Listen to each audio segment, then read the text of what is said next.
Peace everyone, Unmask Art here, and welcome to another art club project.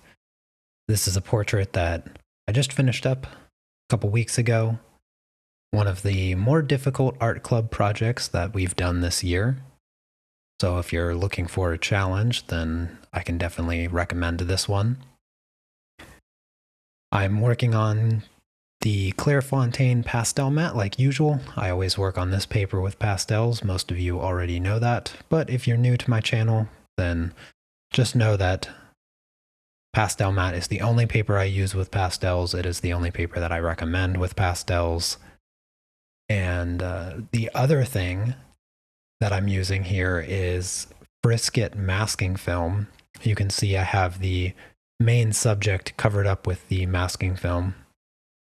And I've done this with a number of projects. It's one of my favorite things to do with pastels. It really helps get nice, crispy lines separating your main subject from your background. So if you've never used it before, if you've never done it before, I cannot recommend it enough because you just cannot get those super crispy lines without it. The other thing that I've been doing recently is I've started using the pan pastels for my backgrounds in the art club projects. And this is something that I was hesitant to do for quite some time. I've actually had the pan pastels for years now. A lovely subscriber gifted them to me, a nice set of them. And I've used them a few times over the years, but I sort of held back from using them in the art club projects and the tutorials because I didn't want people to feel like they were required, because the pan pastels, they are a little pricey and I like to have my tutorials as accessible as possible. So I've sort of held off on it for some time, but recently I've been incorporating them a bit just for the backgrounds. And you can still do the backgrounds with soft pastels or the Carbothello pastel pencils. It just saves me a lot of time to be able to do it with the pan pastels. You're going to have slightly varied results if you do it with the pencils or even the soft pastels. I think soft pastels are probably going to be a better choice to sort of speed up the process of backgrounds. But with the pan pastels, I would say overall you get a much softer background in general.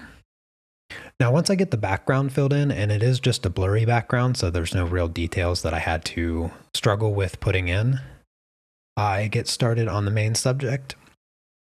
I, of course, remove the masking film, and you can see just how nice and sharp those lines are separating the main subject from the background. Right here, I'm just working on some of the flowers, the bouquet of flowers that the subject is holding. She also has some of these flowers in her hair that I'll get to later. The piece of paper that you see lying across the artwork there, that's glassine paper. It's really helpful to just tape some of that down to protect your pastel painting while you're working. It allows you to comfortably rest your hand without worrying about smudging or anything like that.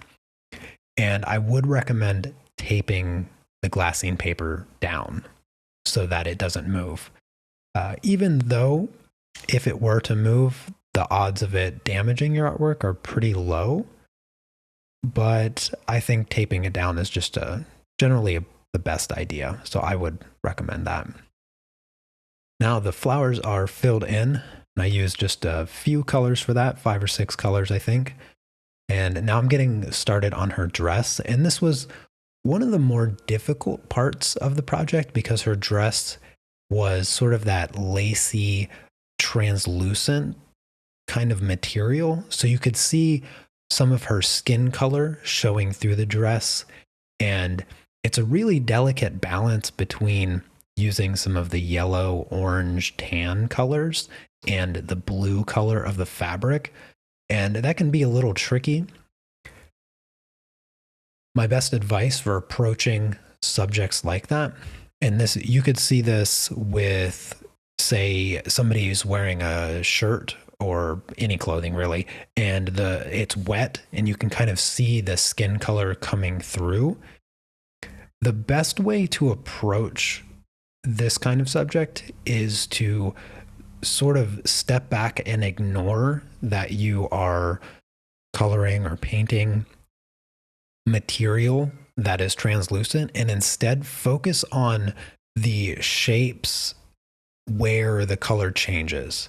And in this case, you can see how I sort of blocked out parts where it seems more translucent, and you can see that orangey color of her skin coming through. And then the true blue areas where it's not as translucent, maybe the cloth is layered or something like that. But if you just break up those areas, you get some green colors, you get some tan colors, you get some gray colors, and then you get some blue colors.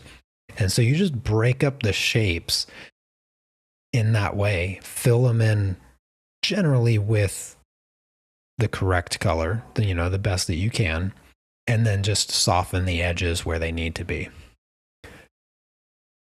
And that's sort of how you will approach this type of material, and any material that is semi-translucent, where you sort of see the colors on the other side. This same process could be used for some of those double exposure type projects. I've had a few people create double exposure projects before. They show me a reference photo, ask me how to approach it. And if you're not sure what a double exposure is, think of it like if you've ever seen a portrait of a person where there's like a landscape over their face or something like that. So you can see like a landscape, but then you see a portrait sort of superimposed over top of it, and both are semi-transparent and they overlap. And so that's sort of the same approach that you would take with double exposure projects, is you'd sort of just focus on one particular shape at a time. And even though you're creating like a face and a landscape simultaneously stacked on top of each other, if you just break up the shapes and the color of those shapes, that's the best way to approach it.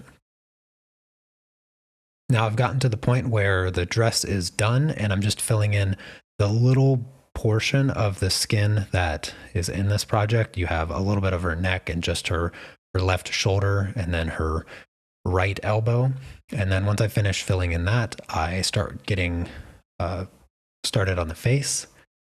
And she has really, really milky skin, which can actually be quite difficult to deal with, because the transitions between shadows and some of the toning colors is just very, very subtle. And you can see here that there's a cast shadow on her forehead and her nose, and then it transitions to her cheek, which is a bit brighter, and then the back of her cheek, where it gets closer to her hair, there's another sort of cast shadow from her hair.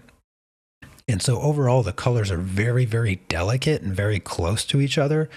And that's one of the harder things to deal with, is when the values and the color tone are so close together that you have to be very precise in those subtle changes between those colors and values. And that makes this kind of skin and this kind of lighting rather difficult.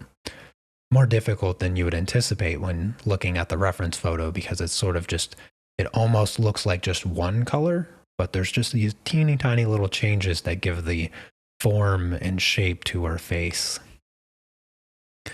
Now, once I finish all that, I get started on the hair, and I couldn't quite decide if I wanted to put the flowers in first or if I wanted to put the hair in.